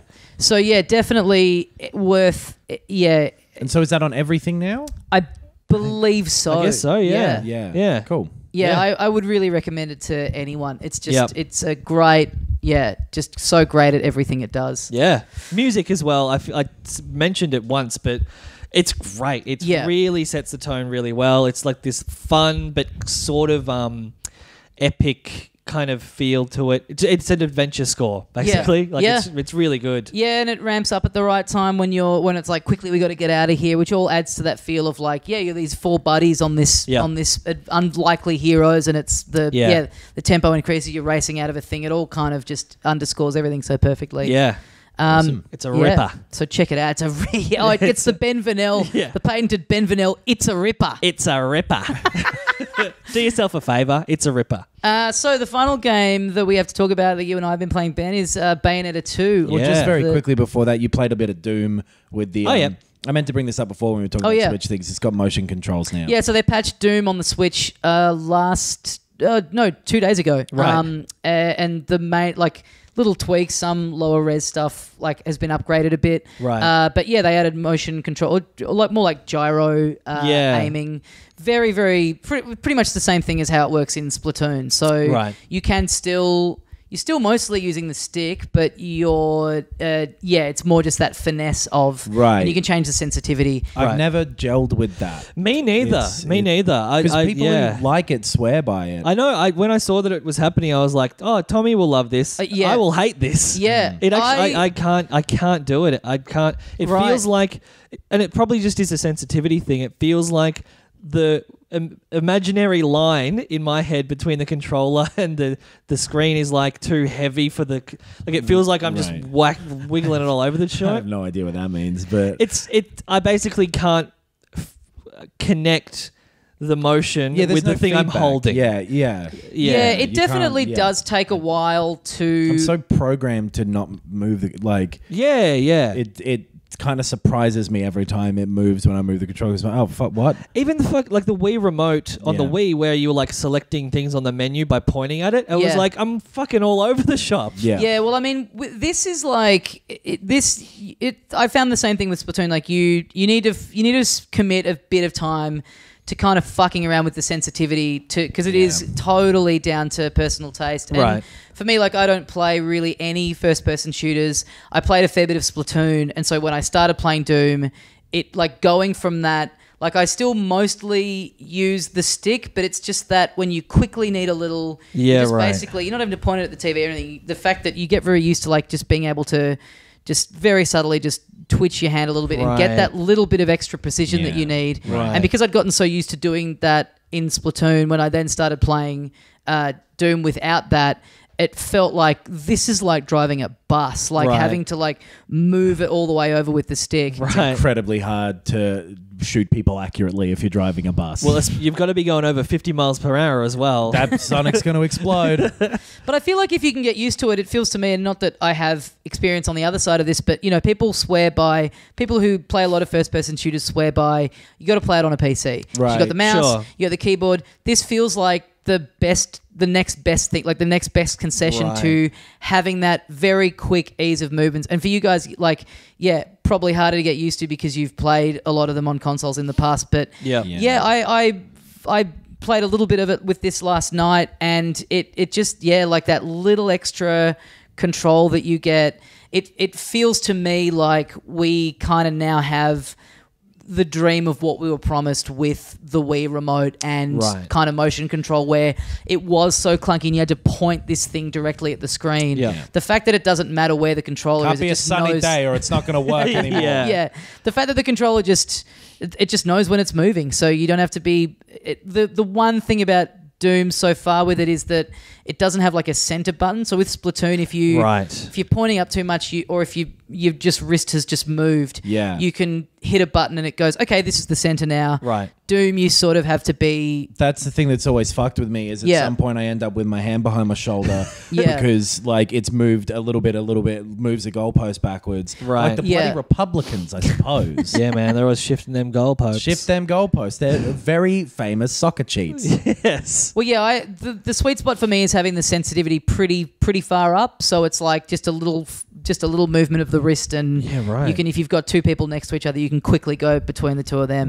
But still, for the most part, for the actual moving around, and for actually, you know, if it's a big gap, it's still the stick is the way to go. But it's like I found with Splatoon, once you get those two kind of working together, it's like, this feels so good. This really does feel like I'm in it. Should put some time into learning how to do that with Splatoon. I did like Splatoon. Yeah. Anyway. I think it's cool that Doom got this thing, which I don't think it has on any of the other places you can get it.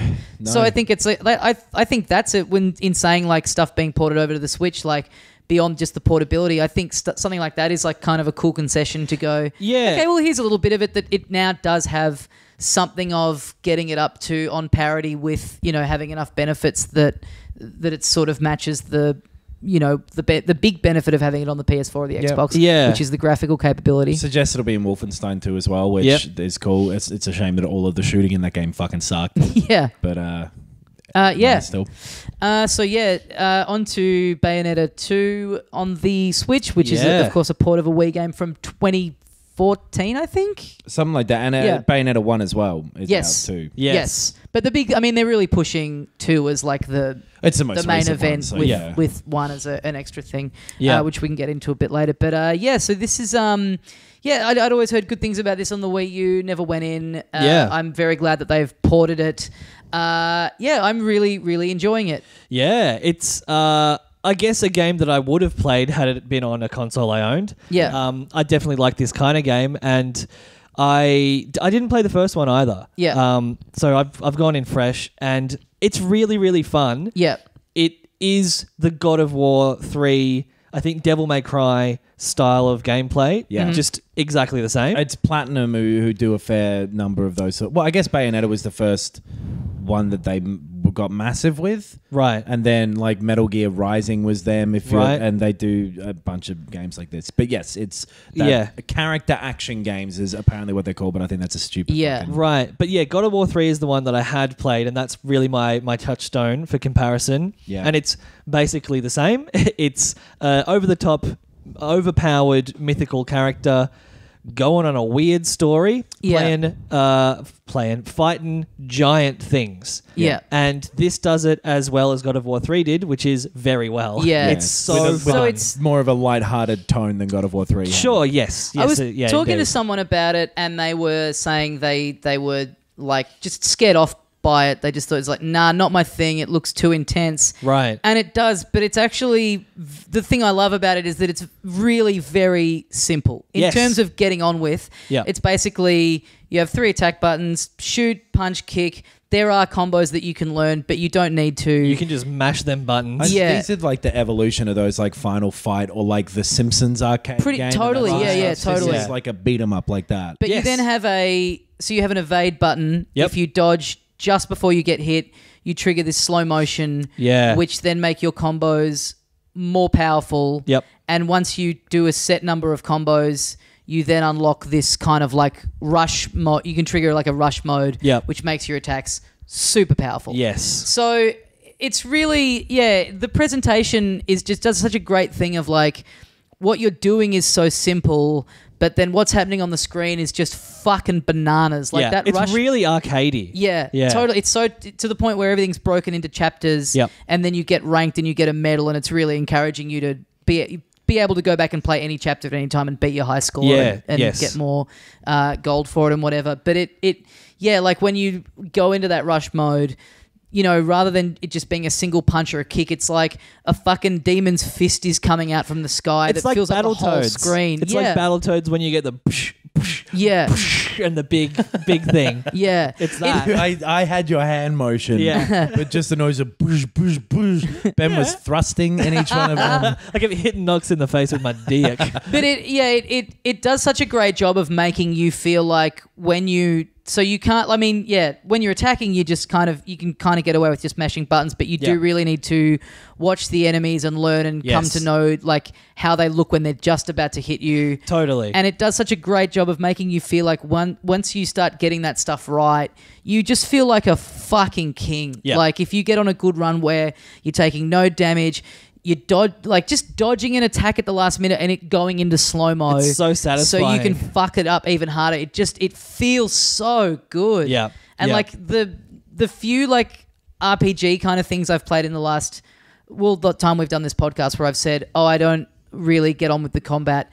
This is the kind of combat that I just wish everything had. Right. Like I enjoy everything else that's going on in Xenoblade, but the combat to me doesn't feel like satisfying when things go right because it's not that degree of like hitting a button and something fucking huge happening, which just feels so satisfying. This kind of combat is like the equivalent of the precise 3D platformer. Yeah. It's like it's all about timing and reflexes and judgment and all that kind of stuff. And you're completely in control of it. Exactly. Yeah. If you fuck it up, you fuck it up. Yeah. It's definitely what it is. It's like, I'll have a run where I've like lost a battle a few times in a row and it's like, all right, I'm playing like a fucking dumbass. Time to actually start watching this thing and Get your seeing head in the how game it attacks here. me. Yeah.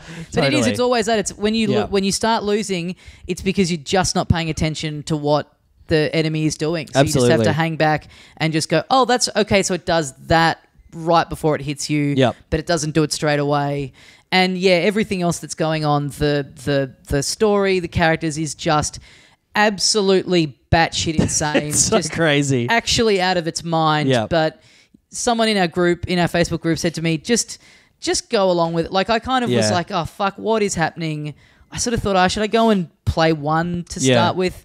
But then I quickly realized that I think that's kind of the same deal where it isn't going to do me that many favors, if any. It does differ from God of War in that sense. The story is ridiculous, incomprehensible. Like it's not like the story's basic and then the combat's fun. It's like the story's fucking crazy and you just kind of ignore it and the combat's fun. And it's more for setting the tone than giving you an But you know enough. I mean, like, she's a witch and her friend is like about to die. Oh, she's a witch.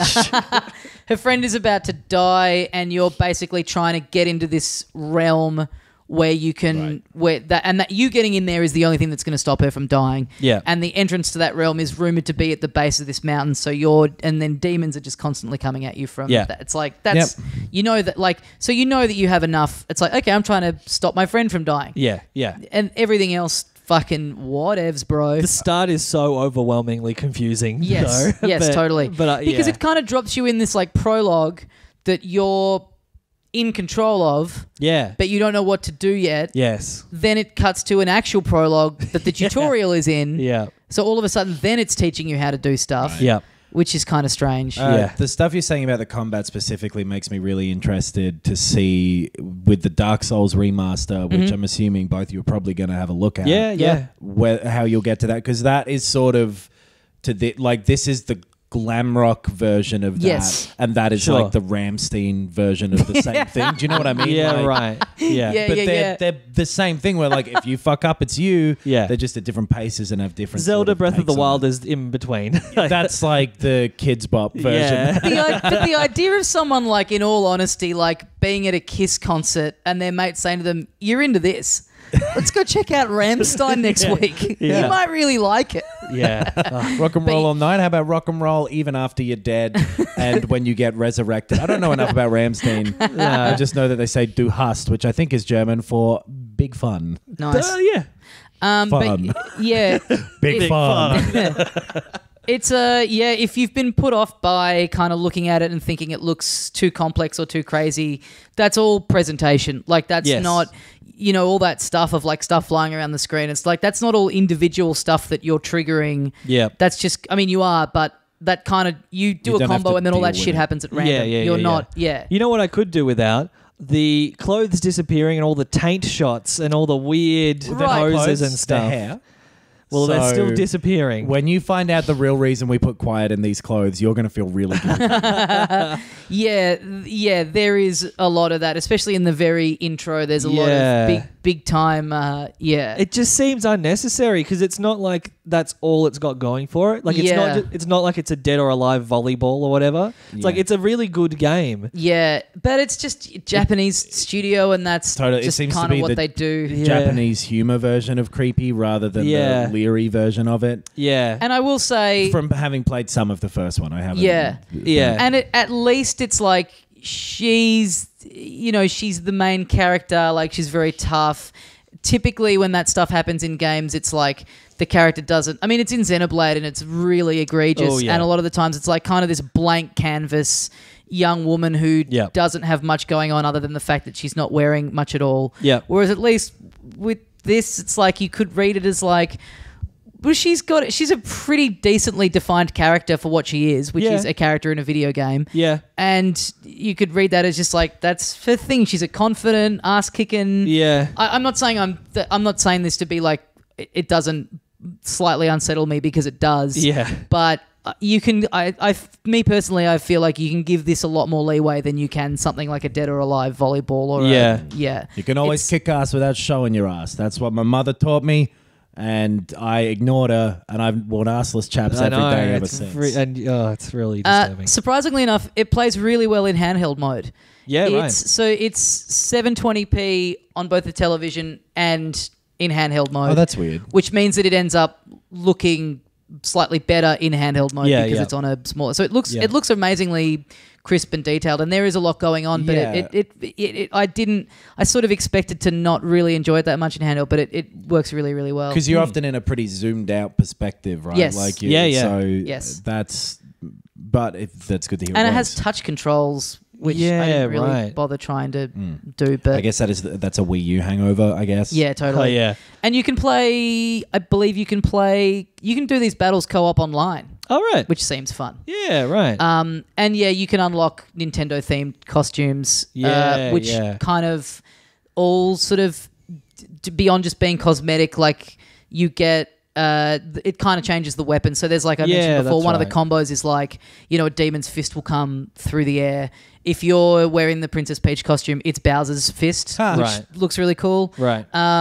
You can get if you're in the Samus suit, you can turn into a morph ball, and Right. yeah, beyond just like being in the costume, it actually kind of alters That's Yeah. how she kind of moves around, which is pretty cool. Yeah, and so you collect like golden rings, like from Sonic. Yes, And yes. You use them to like do upgrades and get moves and weapons and stuff, and all that stuff's really cool. Yeah. But yeah, I think the best thing about it is just the gameplay is perfectly tuned. Like, it's Totally. just really smooth. The camera works. Like, nothing about it is Yeah. bad. It's just all really, really fun. It's super fun. Yeah, it's definitely, I think, something that I'll get to the end of the story, and then I'm even now tempted to, like, now that I've played it a bit and get good, you know, that thing with a game like this where you then go back and do the very first level where you've got like a bronze medal or whatever because you didn't really know what you were doing. Totally, and you can just absolutely blitz it and get the platinum on it.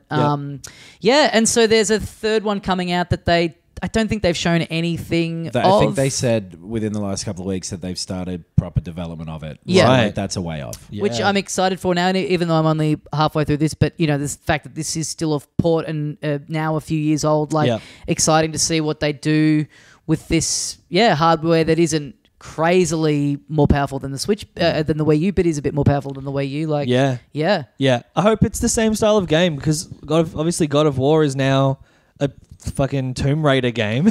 Yeah, I would be surprised if this did a similar thing. Well, what they'd be seeing right now is just all these people, because even if you did own a Wii U, it was a weird niche thing. Like, It was very surprising that they even made the second one, I remember. Yeah, right. Because the first one was like, oh, this is a weird thing. Cool. Yeah. Yeah. And then the second one was like, what the and Nintendo gave them a lot of money to do it, I think. Right. Yeah, so the guy tweeted about this where they got money from Sega for the first one, and then something happened. And then Sega were like, "Okay, cool, do a second one, and we'll fund it again. We'll publish it." And then something happened internally at Sega where they lost some money or they couldn't commit anymore. Something is that they were Sega. And then Nintendo came and bailed them out, and that's why it now is a Nintendo exclusive, because they were like, and these wouldn't exist without them being involved. But yeah, I think, like, I mean, I had a Wii U and had nothing to play on it, and I remember it coming out and you know, money being tight at the time and just being like, I kind of don't know what this is, and it seems like the sort of thing I might not enjoy, so I'm not going to take this risk. So I think they would have now found a lot of people discovering it for the first time, and so just a big beefy upgrade will be enough for people. Totally. Worth pointing out that if you are going to buy this and you're someone that gravitates towards getting things digitally, it very much is worth trying to find a physical version of it, because if you buy it physically, you get a download code for Bayonetta 1 free, and if you buy them on the eStore, you get a discount for Bayonetta 1, but you still have to buy it. Yeah. So I think together, if you buy them on the eShop, they end up at being like $89 Australian. But if Maybe you go to more than that, I think. Right. But if you go to JB, you can get them both for $69. Very nice. The ultimate price. Yeah. Yeah. So I'd rather really, go blind Bayonetta James. kind of shitty that they've given it away in physical and then making people pay digitally. Yeah. Bit of a Again, shame. Nintendo. Classic. Weird prices. on Weird the- eShop. Yeah. So, for this little guy sitting over here, just a wonderful week of gaming. Yeah, and good for you too. Nice. So I think that brings us to the end for another week. Yeah? Certainly does, yeah. Did you? Do we want to do a couple of quick emails? Oh, yes. Oh, yeah, of course. Yes, yeah. So we're not really going to go into depth in terms of responses to these, but we got, 2 emails. There's also another one that I want to read next week, but who cares about me saying that? I'm going to read it next week. Yeah. Great work, buddy. I'm going to have some breakfast tomorrow. So Just letting you know. We got some 2 responses to our Kingdom Come Deliverance discussion. Yes. And I'm going to read them both. This one is from Bjorn. So he says, "Hey boys, just listened to the new episode, and since I'm German and wanted to distract myself from work, I figured I'd look into the controversy about Kingdom Come on the German sites a bit. So I read one of the main accusers' blog post, accusing the guy of racism, obviously, and a response from the biggest German gaming website, GameStar. From what I can gather, the best light that you can see this Vavra guy in is as someone who doesn't see anything outside of flag waving and Hitler saluting as legitimate racism. He makes a point to distance himself from that kind of racism as well, and constantly points back at his personal family history as his reason to hate fascism and communism both, since his family has been negatively impacted by both. That makes sense. Systemic racism and sexism is something which doesn't seem to exist in his opinion, which is convenient for him since that's what he's accused of. As you've said, his answers to this controversy definitely show him as someone who might not be wrong, but definitely is an asshole. His support of Gamergate definitely extends further than just a slight affiliation. He has railed against the social justice warriors in the liberal media, and definitely has the same white male privilege doesn't exist philosophy as a lot of the people involved in Gamergate. As much as his As for how much his questionable view of the world is mirrored in the game, it comes down to this. He claims that the game focuses on a very small and specific stretch of land, which they have researched extensively, down to the level of having actual family trees of people who live there. But when his views are challenged, that is not what he falls back on. His argument is that because he was born in the area, he knows best. The guy who wrote the blog post, Jan Heinemann, puts it best, and I'll try to translate the relevant bit. This is in response to a Twitter argument about the Witcher 3 controversy in which Vavra claims that because he was born in the area, he can categorically rule out that any non-white people lived there in the Middle Ages. Quote, ultimately, he anchors his position in a nationalistic worldview with an anti-imperialistic reflex. Since he was born in the area in question, he knows better about the region's history, which he seems to see as his own, than any run-of-the-mill historian. The interpretation of history becomes a birthright in his imagination, contrary to any historical findings. In my opinion, that tells me all I need to know about him. So that's one response from a German guy called Bjorn, which sheds a lot of light on it, provides a lot of context. I thought it was very interesting. Yeah. And thank you to him for translating a lot of stuff into German, into English to send to us as well. Yeah, that was very much appreciated. That GameStar publication was the one I tried to read and just... Google did not help. Google did not help. So we also got an email from a guy called Philip, who is Czech. It says Philip. Yes. I thought his name was Flip. I genuinely thought his name was Flip. Apologies for saying Czechoslovakia last week. That was me. I did not know it was now called the Czech Republic and Slovakia separately. Yeah. And great that if you didn't hear last week's episode, we obviously got into some thorny race-based discussion topics. Really, the only feedback we got was that you'd said Czechoslovakia incorrectly. Yes.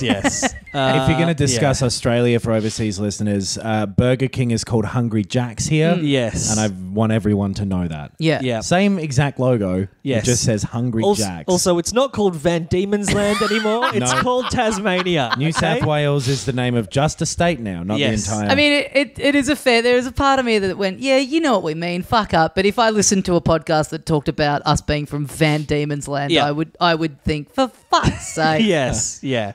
Okay, so about the race discussion in the last episode. I was born in Czechoslovakia and lived there for the first 24 years of my life. So I've got a pretty good handle of how things are there in the centre of Europe. Up until maybe 10 to 15 years ago, there were barely any people of colour there. And to this day, their numbers are incredibly low, much, much lower than, say, Western Europe. Many of the few black people that lived there in the 90s became local celebrities just because of the novelty of their race. A few hundred years ago, there were virtually none. It's well documented, it's not 50-50, there's no doubt the entire region was Caucasian. There, of course, was the odd travelling trader from the Middle East or North Africa, but these were extremely rare and would mostly be invited by the royalty to trade exotic wares, so the ethnic makeup depicted in the game is indeed true to the Czech reality of that time. That being said, the game's director, Vavra, is known to be a massive, self-obsessed cunt. And at least... It's good to get these measured opinions from people. And at least to a certain degree racist. He's been a very controversial figure on the Czech media scene for a long time now, so make of that what you will. Right. I think pretty... That's great. Yeah. That's great. This guy's a racist cunt. But hey... Make of that what you will. Make up your own mind. Yeah. This absolute fuckstick has no redeeming qualities, so I'll leave it to you to decide. So yeah, I think your witness. interesting. The German perspective is the one that I was kind of trying to think of last week, which is the one which is very sensitive to those issues because of their own cultural history. But also good to hear from someone literally from the Czech Republic. Yeah. Same, man. And like you said, thorny subject, and we appreciate everyone talking about it pretty, sensitively and thoughtfully. Yeah. We got quite a few very nice, well measured tweets and Facebook posts and stuff like that who appreciated the way we talked about it. Worth saying, we don't intend to make a habit of talking about stuff that we don't necessarily know about or have, it's just what's coming up. Well, I most look of the forward... time, most of the time it doesn't. Yes. I look forward to those same people who wrote to us saying, hey, thanks for the thoughtful and, well-intentioned and interesting discussion about race topics. Look forward to those same people emailing after this episode going, "Oh, you're just obsessed with Nintendo. Fuck up for 5 minutes." So, yes, that brings us to the end of another episode of Filthy Casuals. Guys, thank you very much for listening. Let us know on the socials if you've been playing any of these games in the last week. It'll be wonderful to know if these. I think these three are all games that are very much capable of having slipped under some people's radars. Yeah. So let us know if we've won you over in one way or the other. Yes. Let us know. That would be. We always appreciate hearing that stuff. Especially Bayonetta 2 being on the Wii U, which is the radar equivalent of a stealth submarine. Yes. That is. Yeah, with giant boobs. Thanks to HelloFresh for being our sponsor again. You can try HelloFresh for 50% off with your first 2 boxes using the code CASUALS. Casuals is the code. filthycasuals.com.au for all the ways that you can get in touch with us and all our previous episodes. Head over to iTunes, leave us a review. Yes. That stuff does really help us. Yes, we would really appreciate Whether it. they're good or bad. But leave them good. It's better to be good. Yeah. And most of you lie, right? Even as a joke, don't do a bad one. These guys are racist cunts. Make of that what you will. 3 stars. Yes. Thank you very much for listening. And as we say at the end here of every episode of Filthy Casuals, Gotta go straight to DVD fast. Very good. This podcast is part of the Planet Broadcasting Network. Visit planetbroadcasting.com for more podcasts from our great mates. It's not optional. You have to do it. We used to go easy on it, but now you have to. Yeah. Yeah.